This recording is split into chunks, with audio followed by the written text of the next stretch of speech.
The Chronicles of Kupra. Chapter 1. The Whispering Plains. The wind carried voices again. Soft, broken whispers rose and fell across the rolling grasslands, weaving through the air like threads of an unseen loom. Kupra lay still, his back pressed against the cool earth, eyes opening to the pale light of dawn. The sky was painted in hues of violet and gold, yet what truly stirred him awake were not the colors of the morning, but the words riding on the wind. He comes, the Shadow Rider. Kupra sat up quickly, heart pounding. He was used to the whispers, they had followed him since childhood, secret voices no one else could hear, but never had they spoken with such urgency. For years he had wondered if they were fragments of his own imagination, the lonely ramblings of a boy without a past. Now, for the first time, they sounded like a warning. He glanced at his palm. The mark was there, as always, a faint sigil shaped like a crescent of flame and shadow entwined. It pulsed faintly, as though it too had heard the call of the wind. He rubbed it with his thumb, but the glow did not fade. The plains stretched endlessly around him. Grasses swayed like a green sea, their tips silvered with morning dew. Birds rose in sudden bursts, startled by something he could not yet see. Somewhere beyond the horizon, a storm was brewing, not of thunder, but of men. He could feel it in his bones. Kupra gathered the few belongings he carried, a worn satchel, a knife whose hilt bore no family crest, and a strip of dried bread from his pouch. He had no home to return to, no family waiting. All he had was the road ahead and the whispers behind. As he set out, the plains seemed to watch him. Each step carried a weight he could not explain. He walked until the sun lifted fully into the sky, its warmth chasing the chill from his bones. In the distance, smoke rose in faint curls, the sign of a village. Hope flickered. Perhaps answers waited there. The wind shifted. The whispers returned. Run, or rise. Kupra froze, staring toward the smoke on the horizon. He did not know what awaited him in that village, only that his journey, the true journey, was about to begin. And with a steadying breath, Kupra walked toward destiny. If you enjoyed this story, don't forget to subscribe to my channel so you won't miss more eerie and fascinating tales. Chapter 2. The Village of Ashenwood. The village lay nestled at the edge of a forest, its cottages built of timber darkened by years of rain and smoke. A crooked signpost marked its name, Ashenwood. The place looked ordinary enough at first glance, children darting between carts, a blacksmith's hammer echoing from the far end, the smell of bread baking drifting from an open window. But the details told a different story. Kupra noticed charms dangling from every doorway, woven twigs tied with red string, small bags of herbs, shards of crystal hung to catch the light. Even the horses wore symbols carved into leather straps. Protection, he realized. Against what? Kupra tightened his cloak and moved cautiously into the main street. He had wandered into many villages before, but something about Ashenwood felt different. The air carried a heaviness, a quiet watchfulness, as though everyone was waiting for something unseen to descend. "Traveler," a voice called. He turned. A woman stood at a forge, sleeves rolled high, her hands blackened with soot. Her dark hair was tied back in a rough knot, her eyes sharp yet not unkind. She rested the head of a hammer against her shoulder. "You're not from here," she said matter-of-factly. "No," Kupra replied. "Just passing through." She studied him for a moment, her gaze lingering on his hands. Kupra instinctively curled his marked palm into a fist, but it was too late, she had seen. Her expression shifted, a flicker of recognition flashing across her features. "That mark, where did you get it?" Kupra hesitated. He had no answer. The mark had been with him for as long as he could remember, older than memory itself. "It's always been there," he said quietly. The woman lowered her hammer and stepped closer. "My name is Elira," she said. "And that mark, whether you know it or not, doesn't belong to chance. It's the Seal of Dusk." Kupra frowned. "You know what it means?" Elira glanced around, making sure no one was listening. Villagers had already begun to notice the stranger in their midst, whispering behind hands, casting wary glances his way. She beckoned him into the forge, away from prying eyes. Inside, the air was hot and metallic, the glow of the furnace painting the walls orange. Elira closed the door and lowered her voice. The Seal of Dusk hasn't been seen in generations, she said. It is said to mark the one who stands at the crossroads of shadow and light, the one who will either save this world or break it beyond repair. Kupra's stomach knotted. That sounds more like a curse than a blessing. Perhaps both, Elira admitted. Legends rarely bother with kindness. For a moment, silence filled the forge, broken only by the crackle of the flames. Kupra stared at his palm, at the faint glow pulsing beneath the skin. He had always wondered why he was different, why the voices of the wind haunted him alone. Now, it seemed, the answer was both more and less than he expected. Suddenly, the door rattled. A villager peered in, eyes wide with fear. "Elira," he whispered, trembling. "His coming. The rider. The one dressed in black." Elira's face went pale. She looked at Kupra, her jaw tightening. "Then you don't have much time," she said. Outside, the first distant thunder of hooves reached Kupra's ears. Chapter 3, The Omen Rider. The sound of hooves grew louder, pounding against the earth like the heartbeat of some vast, unseen beast. The villagers of Ashenwood scattered, pulling children inside, slamming shutters closed, muttering prayers beneath their breath. Charms rattled in the wind as though they, too, trembled. Kupra stood frozen at the forge doorway, his hand clenched around the satchel strap across his chest. Elira grabbed his arm, her grip strong. "You can't be seen," she hissed. "If the Omen Rider has come, he's looking for you." "The Omen Rider?" Kupra asked, his voice tight. Her eyes flicked toward the road. "A servant of the Shadowborn. He hunts what the dark desires. If he's here..." She didn't finish the thought. The clatter of hooves stopped. Silence fell, heavy and suffocating.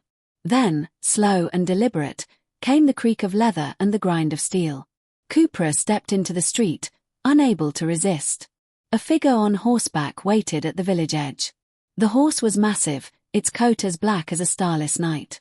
The rider was cloaked and armored, a helm concealing his face.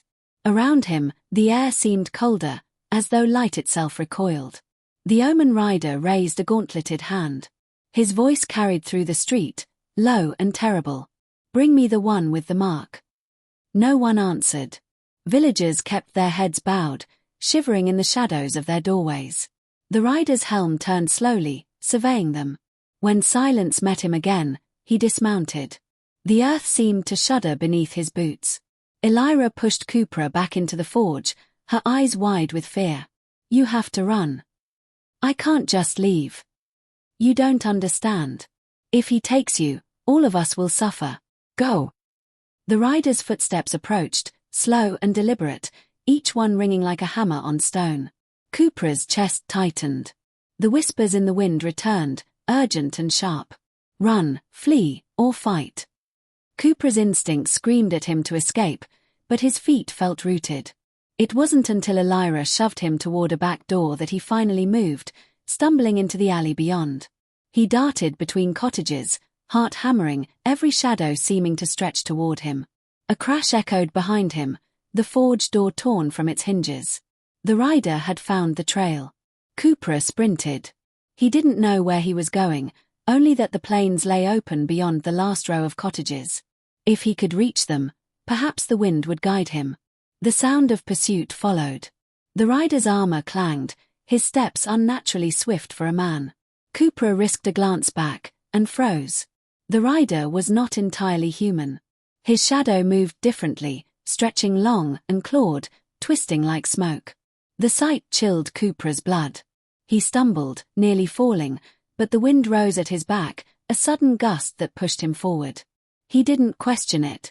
He ran until the village lay behind him, the grasslands before him, and the rider's voice carried across the distance like a curse. "You cannot run forever, marked one."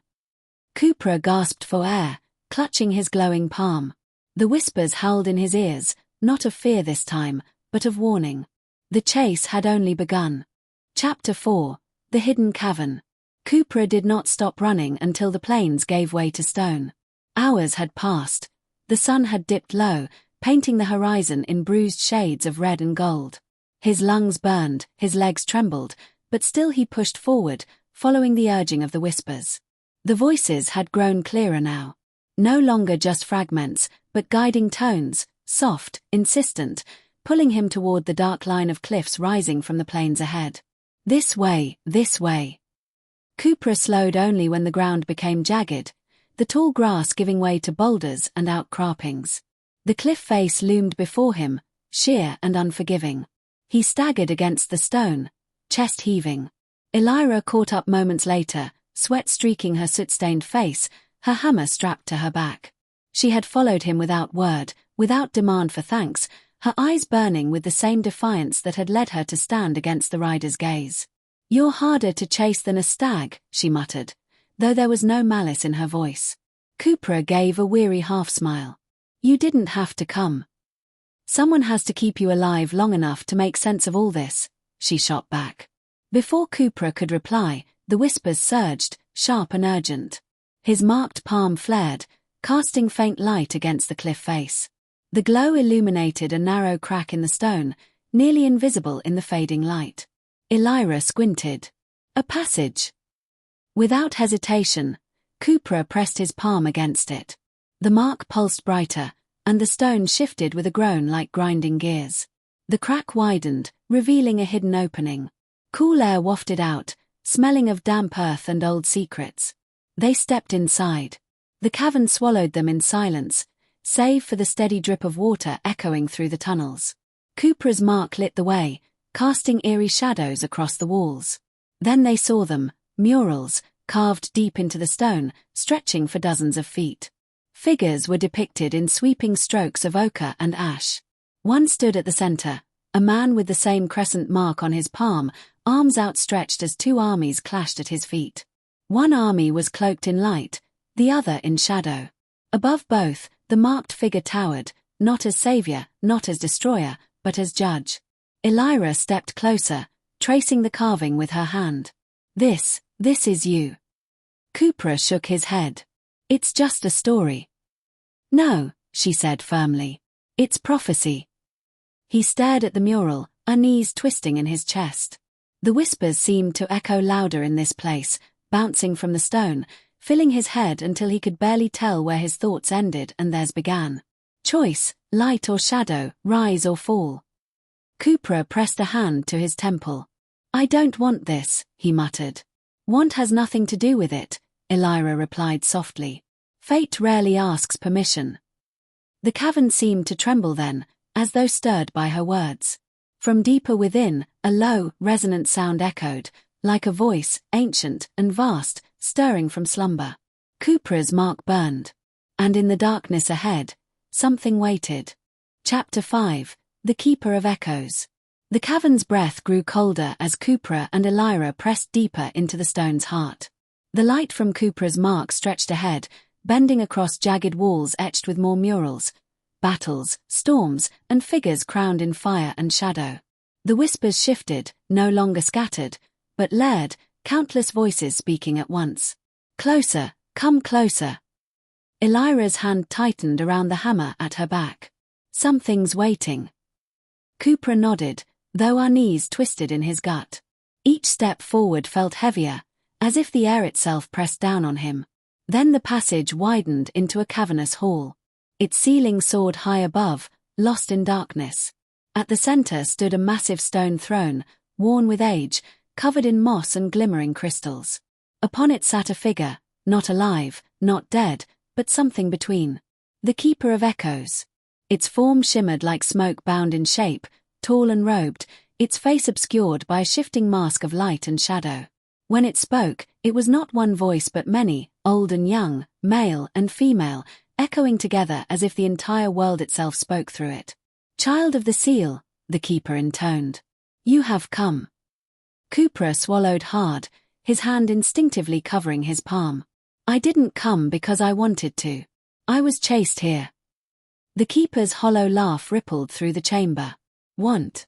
Fate does not bend to want. You carry the Seal of Dusk, last fragment of the ancient power. It will not rest. Nor can you." Elira stepped forward, chin raised.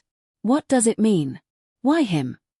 The Keeper's gaze shifted toward her, though no eyes could be seen beneath the mask. The seal binds the balance. With it, he may call the winds of dawn, or open the gates of eternal night. The world bends at his choice. Kupra's breath caught. Choice? You mean? I decide. Yes, the keeper said, its many voices a chorus that filled the hall. The prophecy is no chain. The mark is not command. It is possibility. Will you be the shield, or the blade? The savior, or the storm? Kupra staggered back, overwhelmed. For years, he had wandered as no one, a nameless soul. Now, all at once, he was told he was everything. Elira's voice broke the silence. If he chooses wrong. The keeper's mask shifted, glowing faintly. Then all falls. The cavern trembled. Loose stones tumbled from the walls. The keeper's form flickered, its voice thinning. Beware, child of the seal. Shadow already hunts you. Blood will test you. And in the end, your heart will decide. Then the light vanished. The throne sat empty. The chamber grew still. Only Kupra's mark continued to burn. He stood in silence, his chest tight. Elira placed a hand on his shoulder. You're not alone, she said. But Kupra wondered if even that would be enough. Chapter 6. The Betrayal in Moonlight. The night sky was cold and silver when Kupra and Elira emerged from the cavern. The plains stretched endlessly once more, yet the world felt different, heavier, as though the keeper's words had lodged themselves into the marrow of Kupra's bones. But what awaited them outside was worse. Ashen wood burned. From the ridge they saw the glow, flames devouring rooftops, smoke coiling upward like black serpents into the sky.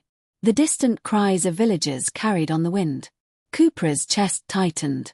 No. His voice was barely a whisper. Elira's fists clenched. The rider. They ran, though dread hollowed each step. When they reached the village's edge, it was already too late. Houses smoldered. Charms that once hung from doors lay shattered in the dirt. Survivors huddled among the ruins, their faces streaked with soot and grief. When their eyes found Kupra, fear flickered, then anger. It's him, one of them spat. The boy with the mark. He brought this, another cried. He cursed us all. Kupra stepped back, shaken. No, I didn't. But even Elira faltered, her gaze torn between him and the smouldering remains of her home. Doubt clouded her eyes. For the first time, Kupra felt truly alone. The whispers pressed in, sharp and suffocating. Leave them, they will turn, only Shadow understands. He turned away from their accusing eyes, and together with Elira, though her silence stung more than words, they left Ashenwood to its ashes. Chapter 7. The Gathering Storm. They did not travel far before the ground shook. The sound of horns carried across the plains, deep and mournful. From the horizon, darkness surged, not natural shadow, but a tide of twisted figures, born of smoke and flesh. An army of Shadowborn, marching under the Omen Rider's command. The whispers shrieked in Kupra's head. Run, hide, or rise. Kupra's knees trembled, but something inside him hardened. He looked at Elira, at her weary face, at the people cowering behind her hammer and defiance. I can't run anymore, he said. Elira's eyes widened, but before she could speak, Kupra lifted his hand. The mark blazed like fire. The wind roared. It surged around him, pulling at his cloak, bending the grass flat. Clouds swirled overhead, the sky darkening as if answering his call. The Shadowborn halted, their grotesque forms swaying uneasily. Even the rider paused, helm tilting. Kupra's voice rang across the plains, carried by the storm itself. If it's me you want, then face me. The army howled. The battle began. Chapter 8. Duel of Dusk and Flame. The clash was chaos. Elira's hammer struck with fury, shattering shadow beasts into smoke. Villagers who had followed in secret found courage, raising pitchforks and blades. Yet it was not enough. Through the tide came the rider, black steel gleaming, sword aflame with crimson fire. He met Kupra in the heart of the storm. Steel rang against steel, sparks flying. The rider moved with inhuman strength, every strike forcing Kupra back. But Kupra called the wind to his aid, each swing of his blade wrapped in howling gales. At last, Kupra's strike shattered the rider's mask. The helm fell. And Kupra froze. Beneath the steel was not a stranger, but a face he knew. Pale, scarred, eyes burning with shadow's flame. "Kael," Kupra whispered. The rider's lips curled into a cruel smile. "Little brother." The world tilted. Memories flickered, warmth by a fire, laughter, a hand on his shoulder. Lost years that Kupra had buried returned in a rush. His brother, thought dead, now stood before him, twisted by darkness. Kael's blade pressed against Kupra's. "Join me. Together we can rule, not as pawns of prophecy, but as its masters." Chapter 9. The Choice of the Mark. Time seemed to slow. The whispers in Kupra's mind split, 1,000 voices at war. Join him, blood calls to blood. No, stand against him, the world will fall. Elira's cry broke through the storm. "Kupra! Remember who you are." Kael's eyes burned with desperation. "You are nothing without me. Together we can be gods." Kupra's heart twisted. To save his brother, or save the world. He closed his eyes, and for the first time, silence fell inside his mind. No whispers, no prophecy, no voices, only his own. When he opened them again, he knew.